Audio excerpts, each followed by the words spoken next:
En las entrañas de la Sierra Madre, donde los cañones cortan la tierra como cicatrices antiguas, y el viento aúlla un lamento perpetuo, yace un monumento al olvido y al miedo. Es la hacienda La Sombra del Buitre, una carcasa de opulencia española que se desmorona lentamente bajo el sol implacable y las heladas noches del desierto.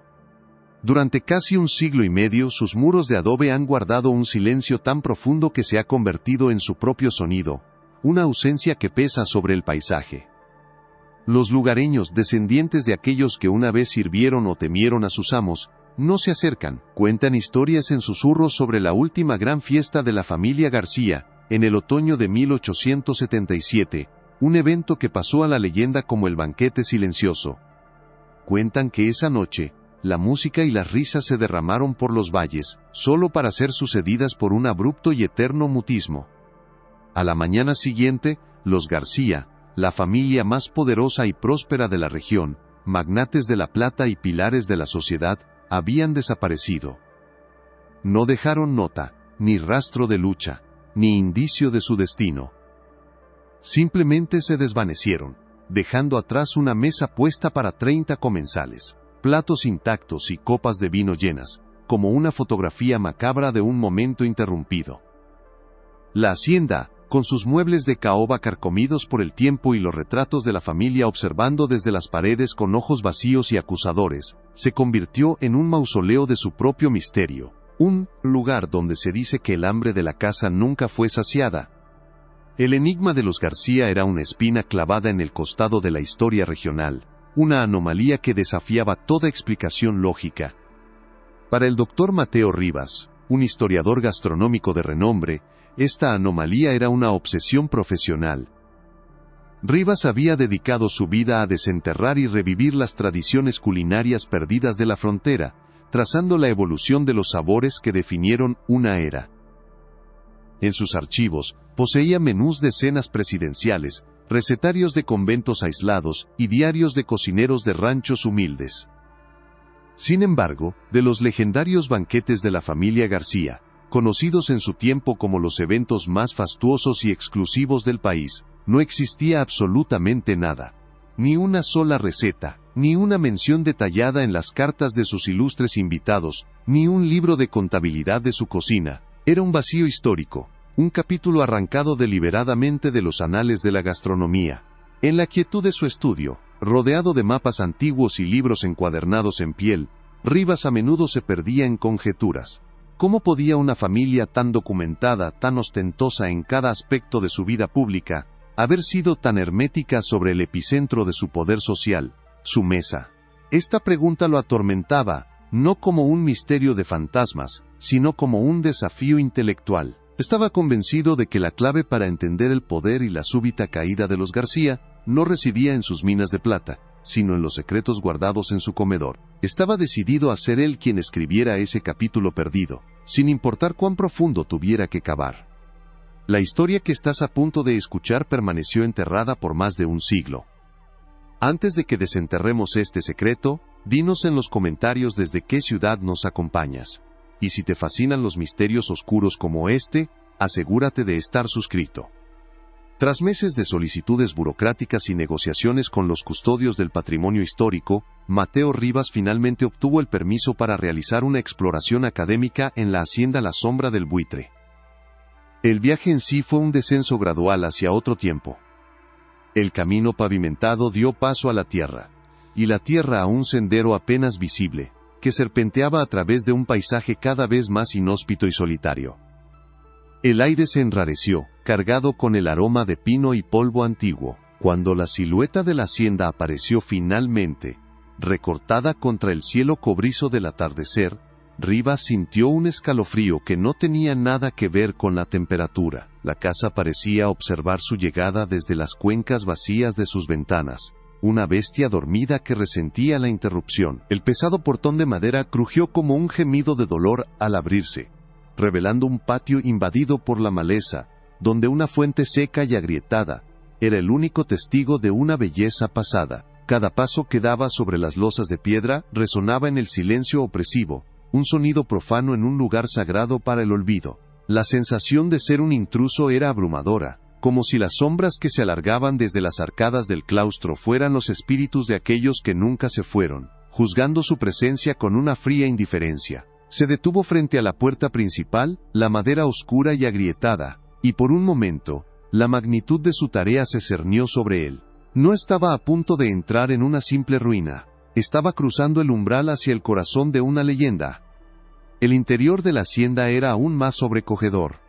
El aire era denso y estancado, una mezcla sofocante del olor a papel viejo, madera podrida y una humedad persistente que parecía emanar de las propias paredes.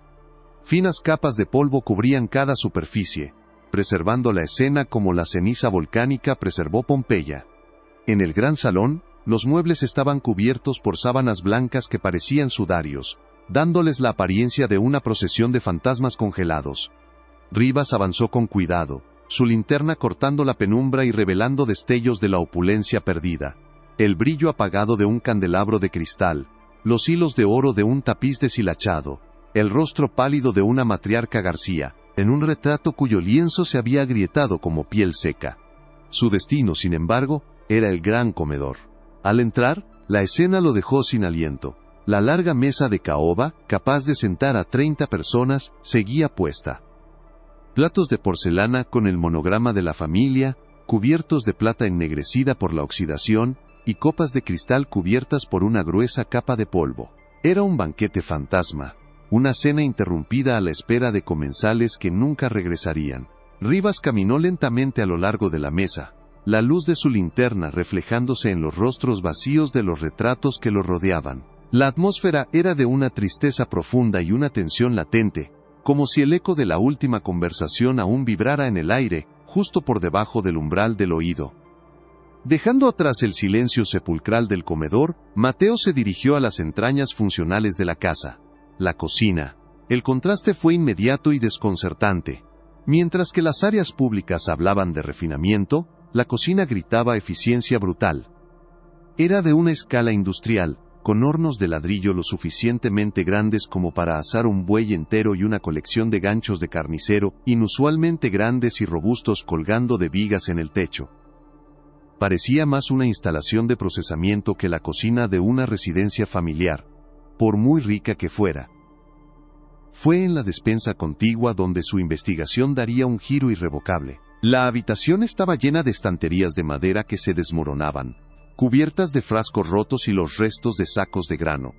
Mientras examinaba la construcción de los estantes, buscando alguna marca del carpintero o fecha, sus dedos rozaron una sección de la pared trasera que se sentía diferente, hueca. Con un pulso acelerado por la anticipación, presionó la tabla.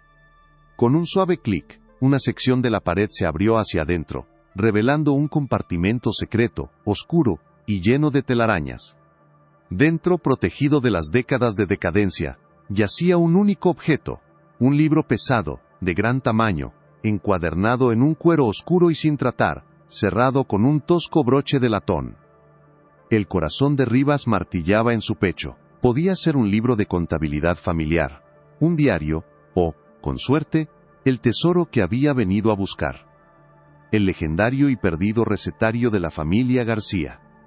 Con manos temblorosas, Mateo Rivas llevó el libro a la única mesa de trabajo que aún se mantenía en pie en la cocina, y con cuidado abrió el broche de latón.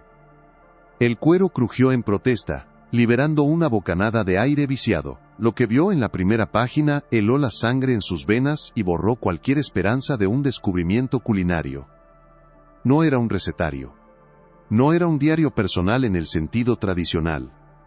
En una caligrafía elegante pero severa, el título decía, Libro de cosecha.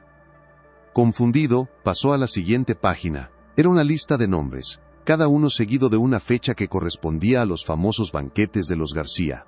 Al lado de cada nombre, había una columna de anotaciones perturbadoras. Voz de tenor, pulmones fuertes, habilidad para las finanzas, mente aguda, belleza notable, piel sin mácula. Un sudor frío comenzó a perlar la frente de Rivas mientras pasaba las páginas. La lista de invitados se transformaba ante sus ojos en un catálogo de atributos humanos. Y entonces, en las secciones posteriores, el horror se materializó por completo. Junto a los nombres, aparecieron grotescos bocetos anatómicos, dibujos detallados del cuerpo humano pero seccionados y etiquetados, no con términos médicos, sino con cortes de carnicería, y debajo de ellos, escritas con una frialdad escalofriante, había instrucciones. Instrucciones de preparación. El aire pareció huir de sus pulmones, y tuvo que apoyar una mano en la mesa para firmarse, releyendo la frase que transformaba un misterio en una abominación. La obsesión académica de Mateo Rivas acababa de morir, y en su lugar nacía el testimonio de una depravación tan profunda que amenazaba con devorar la razón misma.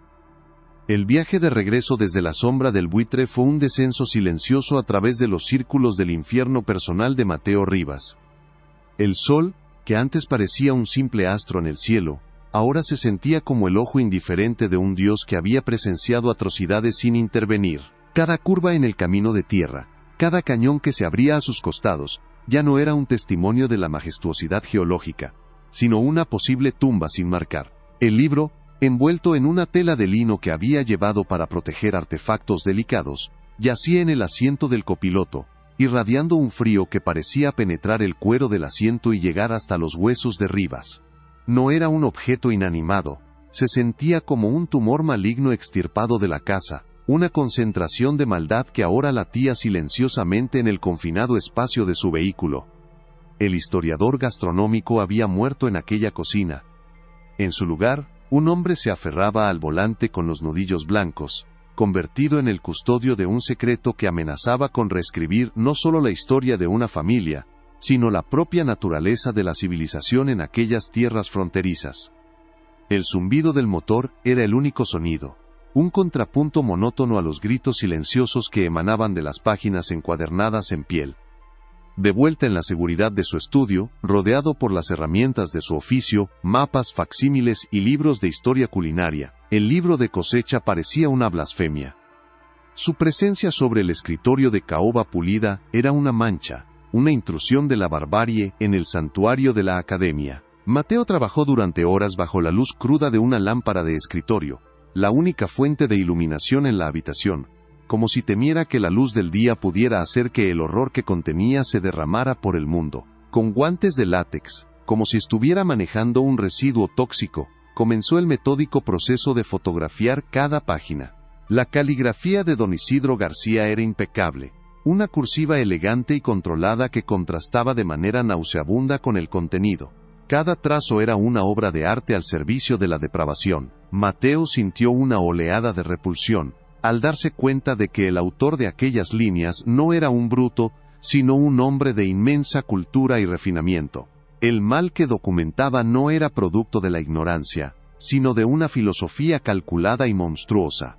La noche avanzaba, y el único sonido era el obturador de la cámara, un clic seco que parecía sellar cada alma perdida en un archivo digital, dándoles una forma de existencia en el siglo XXI. La primera tarea era transformar el caos de la maldad en datos ordenados. Mateo creó una hoja de cálculo, una herramienta fría y lógica para un tema que desafiaba toda lógica. Columnas para el nombre, la fecha del banquete, las cualidades anotadas y una sección para sus propias notas de investigación. Mientras transcribía, los nombres dejaron de ser simples entradas para convertirse en personas. Estaba Alejandro Morales, un banquero de Durango, cuya anotación decía, mente excepcional para las finanzas, visión para la inversión. Luego, Isabel de la Torre, una joven soprano de Zacatecas, elogiada por su voz angelical, pulmones de gran capacidad. Cada entrada era un epitafio grotesco, una valoración de un ser humano reducida a sus atributos más deseables, como un ganadero evaluando a su mejor res. El monólogo interno de Rivas era un torbellino de preguntas. ¿Era una metáfora? ¿Un código elaborado para ocultar transacciones comerciales o chantajes? Pero los dibujos anatómicos, los cortes precisos etiquetados con términos culinarios, destrozaban cualquier esperanza de una explicación racional. La verdad era literal, y esa literalidad era lo que la hacía tan insoportable. Se dio cuenta de que no estaba simplemente investigando un crimen. Estaba realizando una autopsia a una sociedad entera que había permitido que esto sucediera. Con una lista preliminar de una docena de nombres y fechas, Mateo se sumergió en el primer y más vasto océano de información, la Hemeroteca Nacional y los archivos estatales. Su primera parada fue el Archivo General del Estado, un edificio imponente de cantera gris donde el tiempo parecía haberse detenido. El aire en el interior olía a polvo, a pegamento de encuadernación y a la descomposición lenta y digna del papel. Se sentó ante un lector de microfilmes, una máquina arcaica que zumbaba y gemía, mientras cargaba los rollos de periódicos de la década de 1870. La luz parpadeante proyectaba las noticias de un mundo olvidado en la pantalla esmerilada. Disputas políticas, anuncios de elixires milagrosos, crónicas sociales de bodas y bautizos. Era un mundo de normalidad, de vida cotidiana, y Mateo se sintió como un profanador, buscando la evidencia de una oscuridad que se escondía justo debajo de esa superficie de respetabilidad. Pasaba las páginas virtuales, sus ojos escaneando las columnas de texto denso, buscando el nombre de Alejandro Morales en las semanas posteriores a la fecha de su banquete, en el otoño de 1873. El descubrimiento llegó en la página 3 del Heraldo de la Sierra, fechado 2 semanas después del banquete registrado en el libro. No era un titular escandaloso, sino una nota breve y discreta en la sección de sociales. Informaba con pesar que el estimado señor Alejandro Morales, un pilar de la comunidad financiera, había partido en un viaje de negocios a San Francisco, y no se había vuelto a tener noticias de él. La nota especulaba sobre un posible asalto de bandidos en los caminos del norte, una ocurrencia lamentablemente común en la época. Se mencionaba que su esposa estaba desconsolada, y que sus socios comerciales estaban tratando de mantener a flote sus empresas en su ausencia. Mateo sintió un escalofrío recorrer su espalda. La fecha coincidía. El nombre coincidía. La desaparición era un hecho documentado. Se reclinó en su silla, el zumbido del microfilme, llenando el silencio de la sala. El primer hilo había sido tirado, y estaba conectado a algo sólido y terrible. Ya no era una teoría. Era el comienzo de una acusación póstuma. El patrón comenzó a solidificarse con una rapidez aterradora. El siguiente nombre en la lista era el de la soprano, Isabel de la Torre. Mateo buscó en los periódicos de Zacatecas del invierno de 1874. Encontró varias reseñas entusiastas de sus actuaciones, describiendo su voz como un regalo divino. Y luego, el silencio. Unas semanas después de su supuesta asistencia a una velada privada en la hacienda de los García, una pequeña nota en la sección cultural lamentaba la repentina cancelación de su próxima temporada de conciertos. El motivo aducido era una enfermedad súbita y grave que la había obligado a retirarse al campo para su recuperación. Nunca más se volvió a escribir sobre ella. Desapareció de los anales de la música, su prometedora carrera truncada, su destino convertido en un misterio que nadie se molestó en resolver. Mateo sintió una oleada de náuseas. La anotación en el libro de cosecha, voz angelical, pulmones de gran capacidad, resonó en su mente con una claridad espantosa. No era un elogio. Era una especificación. Día tras día, Mateo Rivas se sumergió más profundamente en el pasado, rodeado por los fantasmas de papel y tinta. Cada nombre en el libro de cosecha lo llevaba a una nueva historia de desaparición, cada una cuidadosamente camuflada por las circunstancias de la época. Un geólogo francés que exploraba las montañas en busca de nuevos yacimientos de plata, reportado como perdido en un derrumbe. Un joven poeta idealista de la Ciudad de México, cuya familia asumió que se había unido a algún movimiento revolucionario clandestino. Un político influyente cuya desaparición fue convenientemente atribuida a un escándalo de corrupción del que supuestamente había huido. La genialidad de los García no residía solo en su brutalidad, sino en su comprensión de la narrativa. Sabían cómo crear una historia plausible para cada desaparición, una explicación que satisficiera la curiosidad pública y desviara cualquier sospecha. Operaban a plena vista, utilizando su reputación y poder como un escudo impenetrable, mientras su mesa se seguía llenando de manjares prohibidos. El historiador se dio cuenta de que estaba trazando el mapa de una red de depredación que se extendía por todo el país. Los García no elegían a sus víctimas al azar. Seleccionaban a individuos cuyo talento, riqueza o influencia representaban un pináculo de la sociedad.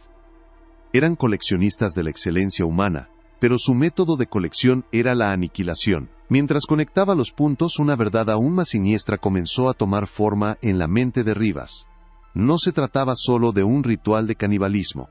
Había un componente económico innegable. Al investigar los registros de propiedad y los archivos comerciales, descubrió un segundo patrón, uno que corría paralelo a las desapariciones. Semanas o meses después de que cada víctima se desvaneciera, sus activos, ya fueran minas, tierras o empresas, eran adquiridos a precios sospechosamente bajos por una red de corporaciones fantasma que, tras una maraña de trámites legales, siempre llevaban de vuelta a un solo nombre: Don Isidro García.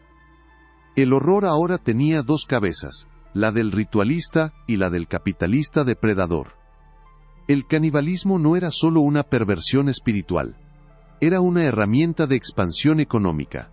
Al consumir a sus rivales, o a aquellos cuyas posesiones codiciaban, los García no solo creían absorber su esencia, sino que literalmente absorbían su patrimonio. Era la forma más extrema de adquisición hostil imaginable. Mateo se sintió abrumado por la magnitud de la maldad.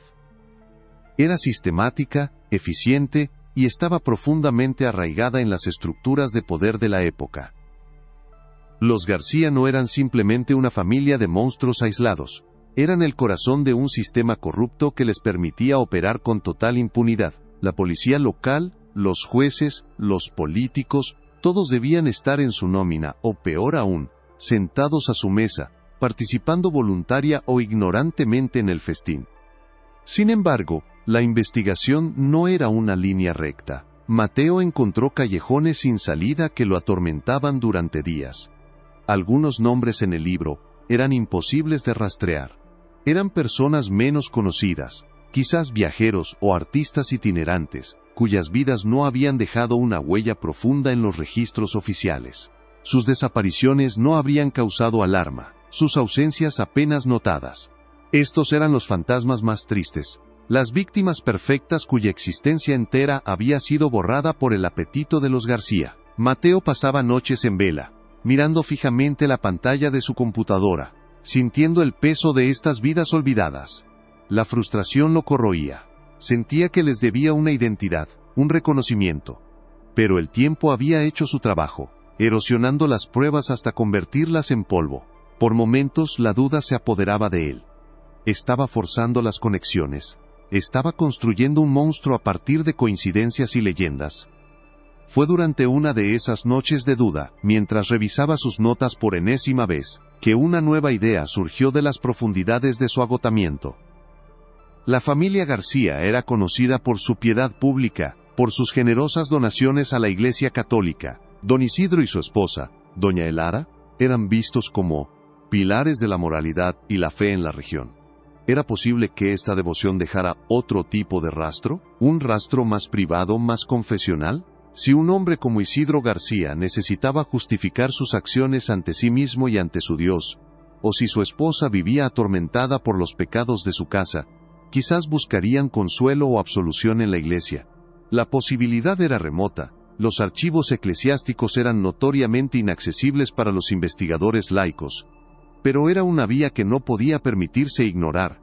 La investigación necesitaba una nueva fuente, una que pudiera hablar no de los hechos, sino de las almas de los perpetradores. Conseguir el acceso al archivo diocesano fue una batalla burocrática que puso a prueba toda la paciencia y las credenciales académicas de Mateo. Tuvo que escribir cartas, conseguir recomendaciones de colegas respetados en el campo de la historia religiosa, y finalmente, someterse a una entrevista con el adusto obispo de la diócesis. Explicó su proyecto en términos deliberadamente vagos, describiéndolo como un estudio sobre la filantropía y la vida espiritual de las familias prominentes del siglo XIX en la región. Finalmente, con una reticencia palpable, se le concedió un acceso limitado y supervisado. El archivo estaba ubicado en una sección antigua del obispado, un laberinto de pasillos estrechos y fríos donde el aire olía a incienso viejo, cera de velas y el dulce aroma del papel avainillado. A diferencia del archivo estatal, este lugar se sentía sagrado, y la búsqueda de Mateo parecía una profanación aún mayor. Fue puesto bajo la atenta mirada de un joven sacerdote archivero que lo observaba con una mezcla de curiosidad y sospecha. Mateo comenzó a examinar los registros de donaciones, los libros de bautismos y matrimonios de la parroquia a la que asistían los García. Durante días, no encontró nada más que la confirmación de su impecable reputación pública. Registros de generosas contribuciones para la construcción de un nuevo campanario, el patrocinio de orfanatos, la financiación de misiones. Era un muro de virtud cuidadosamente construido. Estaba a punto de rendirse, creyendo que había seguido una pista falsa, cuando el archivero, quizás ablandado por la evidente dedicación de Mateo, mencionó de pasada un legajo de correspondencia privada, que había sido donado a la diócesis décadas atrás. Eran las cartas personales entre doña Elara García y su confesor de toda la vida, el padre Miguel, un hombre conocido por su sabiduría y discreción. El corazón de Mateo comenzó a latir con fuerza, pidió ver las cartas, y después de una larga pausa, el sacerdote se las trajo. Era un paquete de misivas atadas con una cinta de seda descolorida. La caligrafía de doña Elara era delicada, casi etérea, muy diferente a la mano firme y dominante de su esposo. Al principio, las cartas eran mundanas, tratando temas de fe, dudas espirituales, y las trivialidades de la vida en la hacienda. Pero a medida que Mateo avanzaba cronológicamente, el tono comenzó a cambiar. La escritura se volvió más apretada, más urgente. El lenguaje se hizo críptico, lleno de metáforas sobre corderos llevados al sacrificio, y la necesidad de mantener fuerte el rebaño. Hablaba de la gran responsabilidad de su linaje, y de las duras pruebas que Dios les imponía para mantener su posición. Eran las divagaciones de una mujer tratando desesperadamente de reconciliar su fe con una realidad monstruosa. Y entonces, en una carta fechada en el invierno de 1876, apenas un año antes de la desaparición de toda la familia, Mateo encontró el pasaje que lo cambiaría todo. La tinta estaba ligeramente borroneada, como si las lágrimas hubieran caído sobre el papel mientras escribía. Doña Elara le confesaba al padre Miguel un miedo que la consumía. No era el miedo al juicio de Dios, sino algo mucho más terrenal y visceral. Escribió sobre el hambre insaciable de su esposo, un apetito que ya no se saciaba con los frutos extraños que traían a su mesa. Hablaba de una nueva oscuridad en los ojos de don Isidro, una locura que comenzaba a mirar no hacia afuera, a los extraños, sino hacia adentro, hacia su propia carne y sangre. La frase final de la carta hizo que un sudor helado recorriera la espalda de Mateo. «Rezo por mis hijos, padre, pues temo que pronto serán ellos la próxima cosecha». El historiador levantó la vista de la carta, sus manos temblando, el silencio del archivo eclesiástico pareció volverse ensordecedor. Acababa de encontrar la pieza que faltaba, la clave que transformaba el misterio de los banquetes caníbales en algo infinitamente más oscuro y retorcido. El banquete silencioso, la última gran fiesta de los García, la noche en que desaparecieron, de repente adquirió un significado nuevo y aterrador. La investigación había dado un giro violento. Ya no se trataba solo de descubrir los crímenes que habían cometido contra otros. Ahora, Mateo Rivas se enfrentaba a la posibilidad de que el acto final de depravación de la familia García hubiera sido un acto de autodestrucción, un último festín en el que la familia misma se había convertido en el plato principal. La verdad era mucho más macabra de lo que jamás había imaginado. La revelación lo dejó sin aliento, sentado en la penumbra del archivo, con la frágil carta de doña Elara en sus manos. El libro de cosecha era el qué, el cómo y el quién. Los registros de propiedad eran el porqué económico. Pero esta carta, este susurro de un alma atormentada a través de las décadas, era la puerta de entrada a la psicología de la familia, al corazón mismo de su locura. Mateo comprendió que para entender realmente lo que sucedió en la sombra del buitre, tendría que dejar de pensar como un historiador que cataloga hechos, y empezar a pensar como un psicólogo que disecciona una mente fracturada. La locura de don Isidro, insinuada en las palabras aterradas de su esposa, era ahora la nueva pieza central del rompecabezas. La pregunta ya no era cuánta gente habían matado los García, sino cómo y por qué se habían aniquilado a sí mismos. Con las cartas de doña Elara fotografiadas y su contenido grabado a fuego en su mente, Mateo abandonó el archivo diocesano sintiendo que había cruzado un nuevo umbral. El mundo exterior, con su tráfico y sus ruidos cotidianos, parecía una ilusión frágil. Llevaba consigo el conocimiento de un colapso familiar tan absoluto que desafiaba la comprensión. De vuelta en su estudio, colocó la nueva evidencia junto al libro de cosecha. Las dos piezas, una escrita con la mano de un depredador calculador y la otra con la de una víctima aterrorizada, comenzaron a hablar entre sí. La caligrafía firme de Isidro y la temblorosa de Elara eran las dos caras de la misma moneda de la depravación. Juntas, contaban una historia no solo de asesinato, sino de una tiranía doméstica que había fermentado en el aislamiento de la sierra, hasta convertirse en una forma de demencia devoradora. El monólogo interno de Rivas se aceleró, conectando las nuevas piezas con una velocidad febril. La enfermedad de la que hablaba Elara, esa oscuridad en los ojos de su esposo, ¿era una metáfora de su decadencia moral, o se refería a una dolencia física real? Un hombre obsesionado con la pureza y la fortaleza de su linaje, ¿cómo reaccionaría si su propio cuerpo comenzara a fallarle? La idea de consumir a otros para absorber su fuerza adquiriría una nueva urgencia, una desesperación maníaca, y si esa fuente externa ya no era suficiente, la lógica retorcida de su locura lo llevaría inevitablemente a la fuente más pura de su propia fuerza: sus herederos. La teoría era monstruosa, casi impensable, pero encajaba perfectamente con el terror palpable en las palabras de doña Elara. Para confirmar esta nueva y horrible hipótesis, Mateo necesitaba un tipo diferente de evidencia. Necesitaba buscar rastros de la enfermedad de don Isidro. Esto significaba sumergirse en un territorio aún más privado y difícil de acceder. Los registros médicos de la época, si es que existían, o cualquier correspondencia familiar que pudiera haber sobrevivido fuera de la hacienda. Sabía que muchos médicos de familias ricas mantenían diarios privados o registros de pacientes. La búsqueda sería como encontrar una aguja en un pajar. Pero la carta de Elara le había dado una dirección. Ya no estaba buscando simplemente a las víctimas de los García. Ahora estaba cazando al propio monstruo, rastreando las raíces de su locura a través de los fragmentos olvidados del pasado.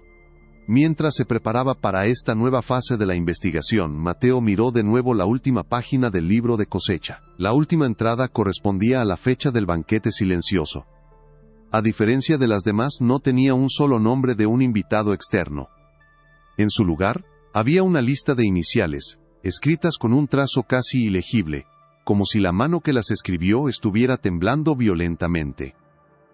IG, EG, RG, SG, MG Isidro, Elara, y los nombres de sus tres hijos, Ricardo, Sofía y Miguel.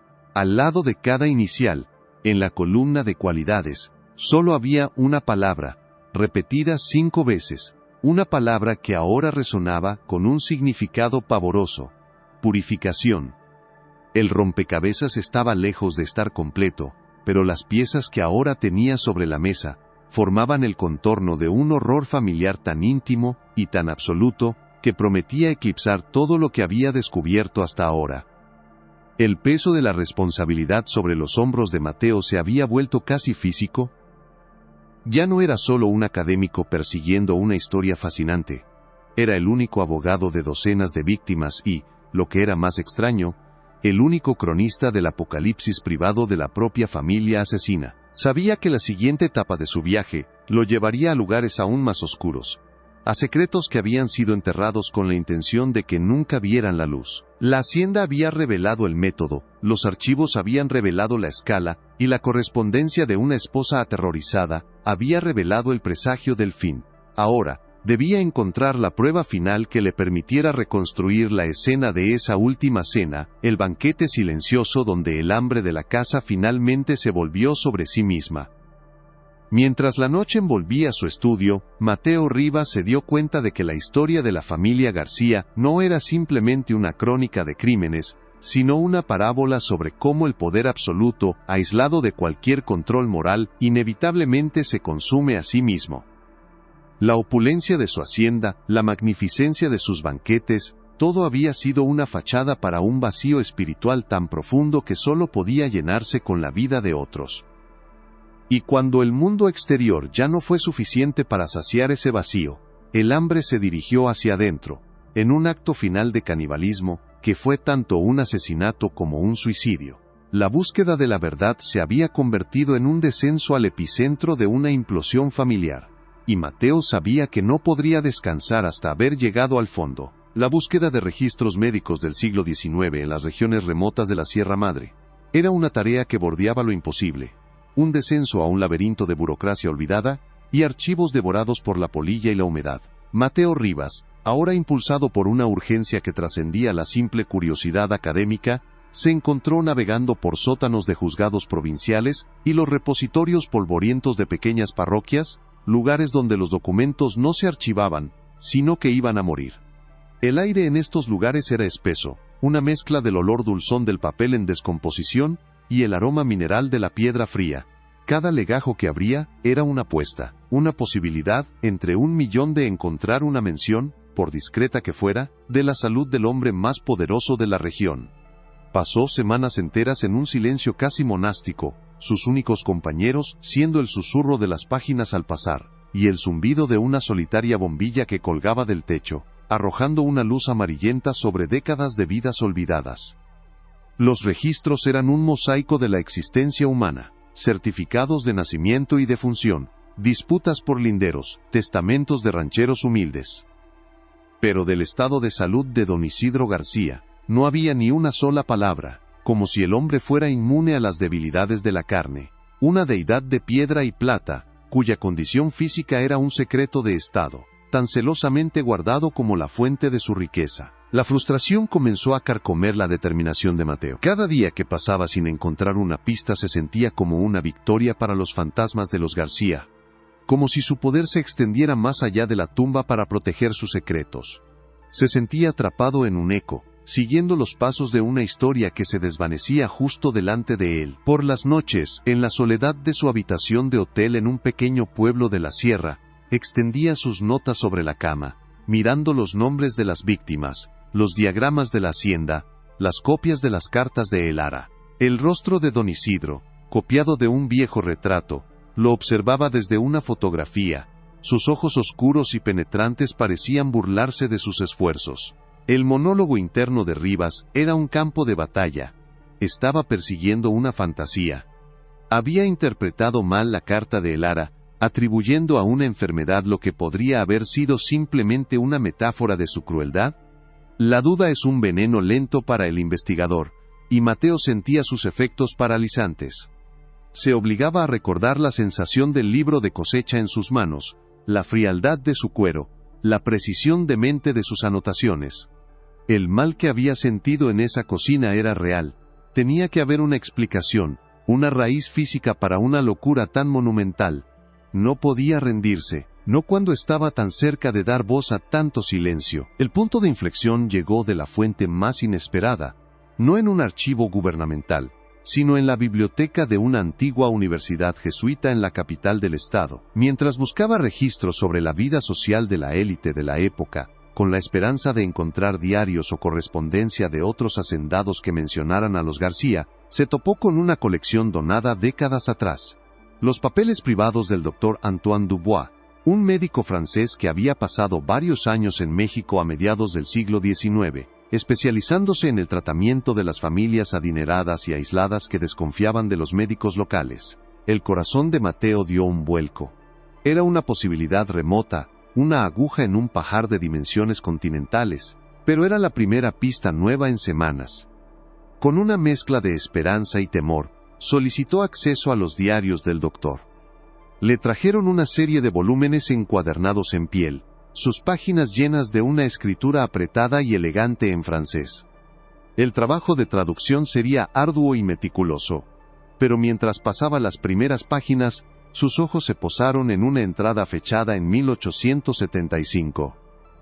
El doctor Dubois describía un largo y arduo viaje a caballo hacia el corazón de la sierra para atender a un paciente cuyo nombre no mencionaba, refiriéndose a él solo como el patriarca de la montaña. Durante los siguientes 3 días, Mateo Rivas no hizo otra cosa que traducir los diarios de Antoine Dubois.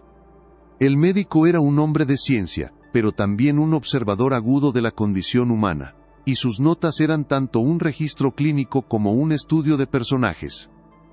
Describía la opresiva atmósfera de la hacienda, a la que llamaba Le Château du Vautour, el castillo del buitre, y la extraña mezcla de refinamiento europeo y una brutalidad primordial que percibía en su anfitrión. Al principio, las notas clínicas eran crípticas, llenas de eufemismos para proteger la reputación de su poderoso paciente. Hablaba de una fatiga de la sangre y de melancolías oscuras. Pero a medida que avanzaban las visitas, el lenguaje del doctor se volvía más directo, más alarmado.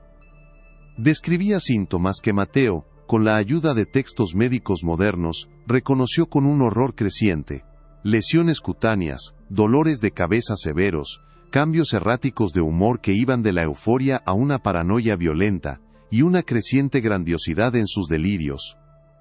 El diagnóstico, aunque velado con la terminología del siglo XIX, era inequívoco. Don Isidro García sufría de neurosífilis, la etapa terciaria y devastadora de la enfermedad, en la que la bacteria ataca directamente el cerebro y el sistema nervioso, desatando la locura. La revelación fue como un relámpago que iluminó todo el paisaje del horror. La locura de don Isidro no era una simple falla moral o una perversión heredada. Era el resultado de una enfermedad física que le estaba pudriendo el cuerpo y la mente desde adentro. Mateo releyó las notas del doctor Dubois, y las piezas del rompecabezas encajaron con una claridad nauseabunda. El doctor describía la obsesión de Isidro con la pureza y la vitalidad, su creencia de que podía fortalecer su propia sangre debilitada consumiendo la fuerza de otros. El canibalismo ritual, que Rivas había asumido como una tradición familiar arraigada en alguna creencia esotérica, adquiría ahora una nueva y desesperada dimensión. No era solo un medio para adquirir poder. Para Isidro, en su mente enferma, se había convertido en una forma de automedicación, un intento demencial de combatir la enfermedad que lo devoraba bebiendo la vida de sus víctimas. Cada banquete era un nuevo tratamiento, cada invitado una nueva dosis de una medicina que nunca funcionaría. El historiador se levantó de su silla. El aire le faltaba en los pulmones. El horror no había disminuido. Se había vuelto más profundo, más trágico, y de alguna manera, aún más humano en su monstruosidad. La última entrada del doctor Dubois sobre el patriarca de la montaña estaba fechada en la primavera de 1877, pocos meses antes del banquete silencioso. El tono del médico ya no era clínico, era de puro terror. Escribía que la mente de su paciente se había fracturado por completo. Isidro ya no distinguía entre la realidad y sus delirios. Estaba convencido de que la enfermedad era una maldición, una impureza que había contaminado su linaje. Hablaba con fervor de un acto final de purificación, un ritual que limpiaría su nombre y su sangre para la eternidad. El doctor Dubois notó con una mano temblorosa que había aconsejado a la esposa del patriarca, una mujer de una tristeza infinita, que huyera con sus hijos, pero que ella parecía paralizada por el miedo y un retorcido sentido del deber. La entrada terminaba con una frase escalofriante: «He abandonado la montaña esta mañana. Que Dios se apiade de las almas que quedan en esa casa, pues la ciencia ya no puede hacer nada por ellos. Solo queda la carnicería». Mateo cerró el diario. El círculo se había cerrado. La carta de Hilara a su confesor no era una premonición. Era el testimonio de una mujer que sabía que estaba viviendo sus últimos días, atrapada en una jaula dorada con un monstruo que una vez fue su esposo. La verdad, en su totalidad, era una abominación de doble fondo. El primer horror fue el descubrimiento del canibalismo sistemático, un sistema de depredación que se escondía detrás de una fachada de hospitalidad. Pero la revelación final era infinitamente más oscura. El banquete silencioso no fue el resultado de una tradición familiar, sino el clímax de la locura de un solo hombre, don Isidro García, enloquecido por la sífilis, convencido de que su propia estirpe estaba contaminada por su sangre enferma, había llegado a la única conclusión lógica que su mente destrozada podía concebir. Para purificar su legado, debía erradicarlo. La cosecha final no serían extraños, no serían rivales de negocios ni artistas talentosos. La cosecha final, el sacrificio supremo para limpiar su nombre, serían su propia esposa y sus propios hijos. El hambre de la casa, el hambre insaciable de su amo, finalmente se había vuelto sobre sí misma en un acto final y definitivo de autodestrucción. ¿Qué parte de esta sombría revelación te ha impactado más? Deja tu reacción en los comentarios. Con la certeza helada de esta nueva verdad, Mateo Rivas regresó a su estudio. El viaje de vuelta fue un borrón, su mente consumida por la reconstrucción de los últimos días de la familia García. Sobre su escritorio, extendió todas las pruebas que había reunido, creando una línea de tiempo del apocalipsis. El diagnóstico del Dr. Dubois, las cartas aterradas de doña Elara, y finalmente, el libro de cosecha. Abrió el libro en la última página, la que había sido un enigma hasta ahora. La caligrafía de la última entrada era casi un garabato. Los trazos violentos y erráticos de una mano que ya no obedecía a una mente racional. Las iniciales IG, EG, RG, SG, MG, ahora lo miraban como lápidas, y la palabra repetida al lado de cada una, purificación, ya no era un término ritual abstracto. Era el motivo explícito de un asesinato en masa y un suicidio. Era la justificación de un padre que se preparaba para devorar a su propia familia en el altar de su propia locura. El aire en el estudio de Mateo parecía denso y frío, cargado con el peso de la historia que había desenterrado. Sentía una conexión casi física con los eventos de 1877, como si las paredes de su propia casa se hubieran desvanecido y estuviera de pie en el gran comedor de la sombra del buitre, un espectador invisible en la víspera de la masacre. Podía imaginar la tensión en la hacienda durante esos últimos días. El personal, despedido bajo algún pretexto. Las puertas, cerradas al mundo exterior. El silencio, roto solo por los desvaríos de don Isidro y los sollozos ahogados de su esposa. Podía ver a los niños Ricardo, Sofía y Miguel, sintiendo el terror palpable en el aire pero sin comprender su origen, atrapados en la red de la demencia de su padre. La investigación había llegado a su fin. Ya no había más archivos que consultar, ni más pistas que seguir. Todas las piezas estaban sobre la mesa. Mateo Rivas, el historiador gastronómico que había comenzado su viaje buscando recetas perdidas, ahora poseía la receta completa de una tragedia familiar tan absoluta que desafiaba la imaginación. El siguiente paso no era de investigación, sino de testimonio. Tenía el deber de contar la historia, de reconstruir esa noche final con toda la fidelidad y el horror que las pruebas exigían. Debía pintar la escena del banquete silencioso, no como una leyenda de fantasmas, sino como el resultado documentado de una enfermedad, una tiranía y una locura que habían fermentado en el aislamiento de la sierra. Tenía que describir la opulencia del comedor, las velas encendidas reflejándose en la plata pulida y el cristal, un escenario de civilización y belleza, preparado para el acto más bárbaro. Tenía que dar voz a don Isidro, no para excusarlo, sino para mostrar la lógica retorcida de su mente rota. Y, sobre todo, tenía que honrar a las víctimas finales, a Elara y a sus hijos, cuya muerte no fue solo un asesinato, sino la culminación de años de abuso y terror silencioso. El escenario para el enfrentamiento con la verdad estaba montado, y Mateo era el único director de esta ópera macabra. Se sentó frente a su computadora, las pruebas dispuestas a su alrededor como reliquias sagradas de un culto oscuro. La luz del monitor iluminaba su rostro, cansado pero decidido. El viaje había sido largo y arduo, un descenso a través de los corredores más oscuros de la historia y la psique humana. Había comenzado con un misterio culinario, y había terminado con un filicidio ritual. Ahora, solo quedaba una cosa por hacer: escribir. Escribir la historia completa. Desde el primer invitado desaparecido, hasta el último aliento ahogado en el gran comedor de la hacienda a la sombra del buitre. La noche avanzaba, y el único sonido en la habitación era el tecleo de sus dedos. Un sonido rítmico y persistente que rompía el silencio. Como un corazón que volvía a latir en el pecho de una historia que había permanecido muerta durante más de un siglo. La verdad, por fin, estaba a punto de ser servida. El historiador sintió el peso de cada palabra que escribía, consciente de que estaba ensamblando no solo un relato histórico, sino un monumento a vidas borradas. Cada nombre que transcribía del libro de cosecha era un acto de resurrección, un reconocimiento tardío de una existencia que había terminado como un ingrediente en el festín de un loco. La figura de don Isidro se cernía sobre la narrativa, no como un villano de cuento, sino como un hombre real, un titán de la industria cuya mente había sido secuestrada por una enfermedad microscópica, transformando su ambición en una sed de sangre literal.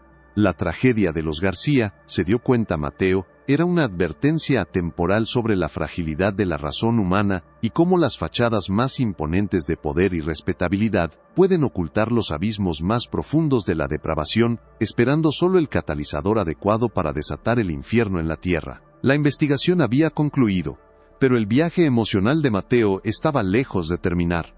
El conocimiento que ahora poseía era una carga. Los retratos de la familia García ya no eran simples artefactos históricos.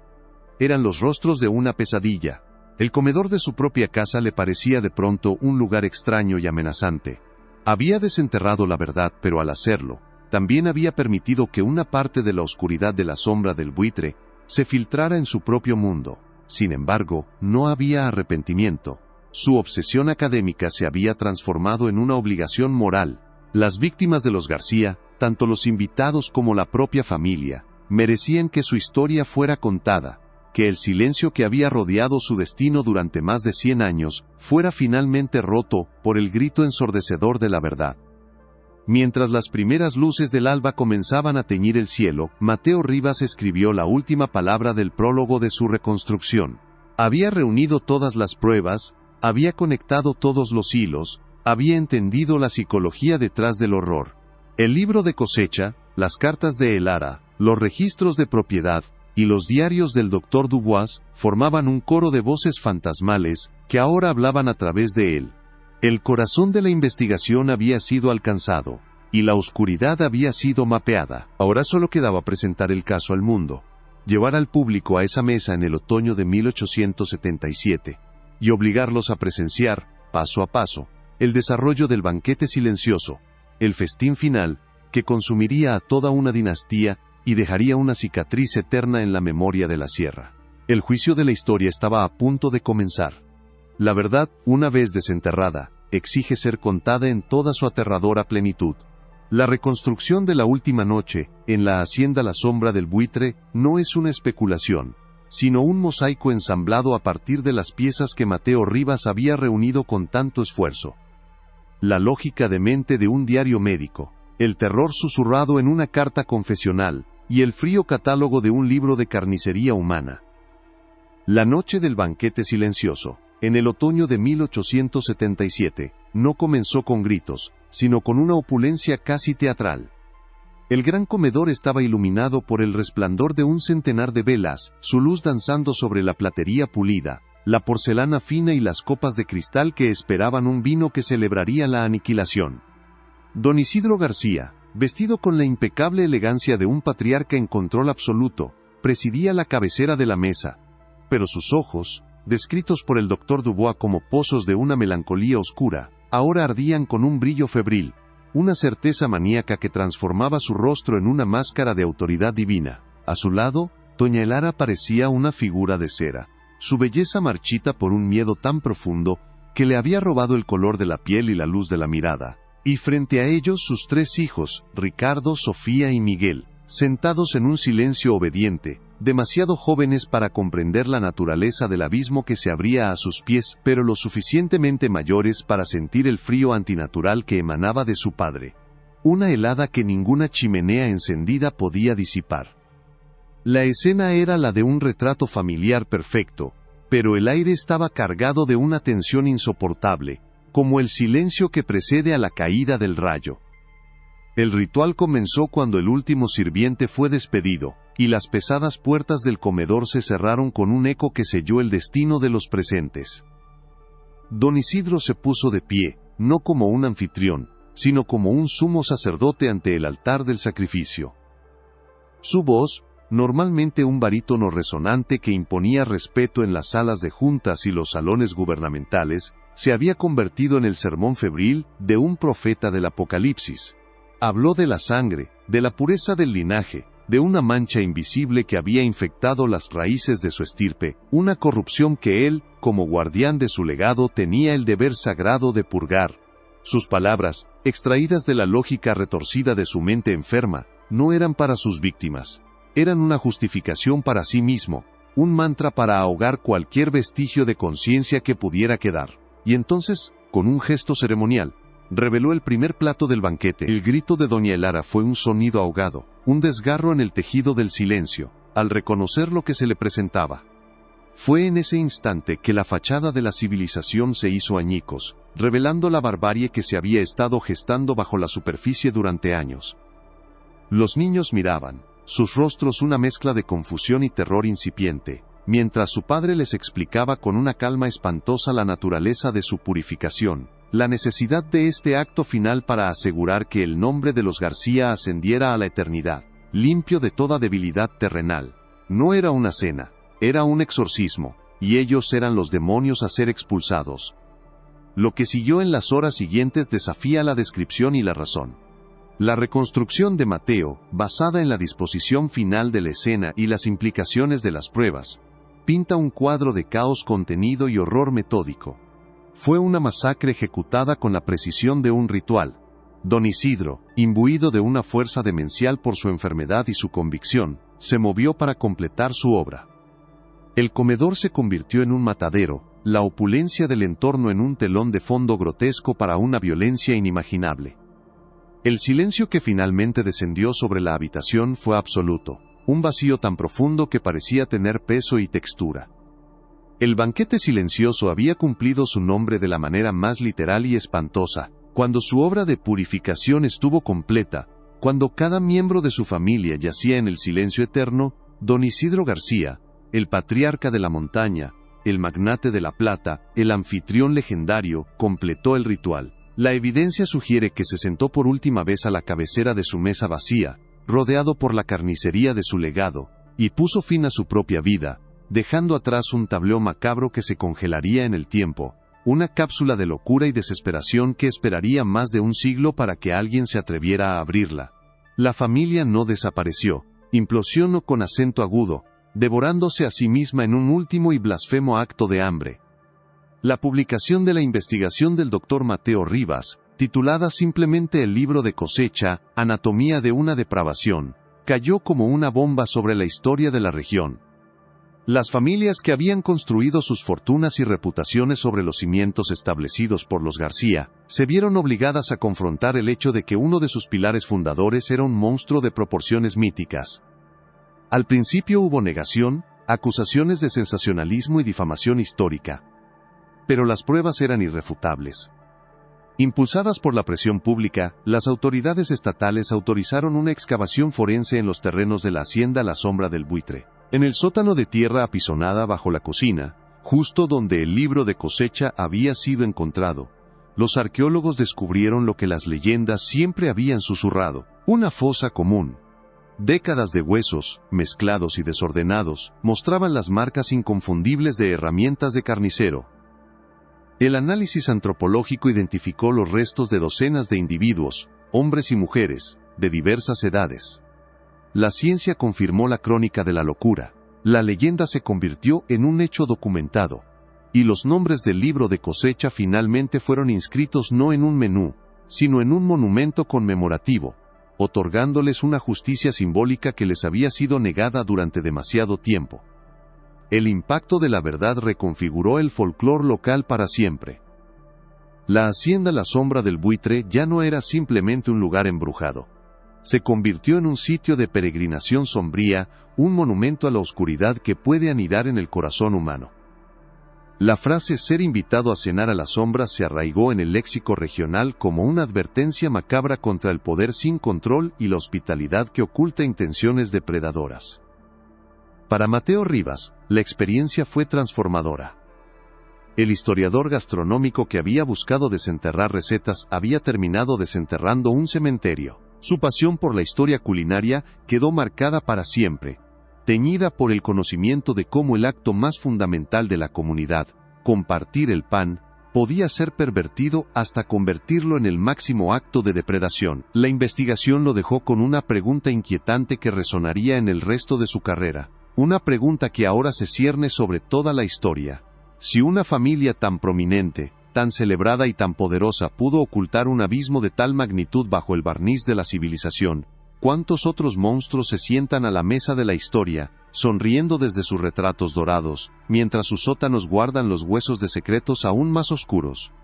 La historia de la familia García es un recordatorio brutal de que el verdadero horror no reside en los fantasmas ni en las leyendas susurradas en la oscuridad, sino en los actos documentados de seres humanos. Es un testamento de cómo el poder absoluto, aislado por la geografía y protegido por la riqueza, puede convertirse en un caldo de cultivo para una locura que devora todo a su paso, empezando por los extraños y terminando por la propia carne y sangre. La verdad que yace en los archivos polvorientos y bajo las ruinas olvidadas, es a menudo más aterradora que cualquier cuento de ficción, porque nos obliga a reconocer la delgada línea que nos separa de la barbarie. La sombra del buitre ya no es solo la carcasa de una hacienda, es un espejo oscuro que refleja las profundidades a las que la ambición y la desesperación pueden arrastrar el alma humana. Algunos secretos no mueren, simplemente esperan, hambrientos, en la oscuridad, a que alguien tenga el valor de encender una luz. Si la búsqueda de la verdad en este caso te ha mantenido cautivo hasta el final, demuestra tu apoyo dándole un me gusta al video y compartiéndolo con alguien que también ame un buen misterio. Y para no perderte ninguna de nuestras futuras investigaciones en Archivos Olvidados, suscríbete y activa la campana.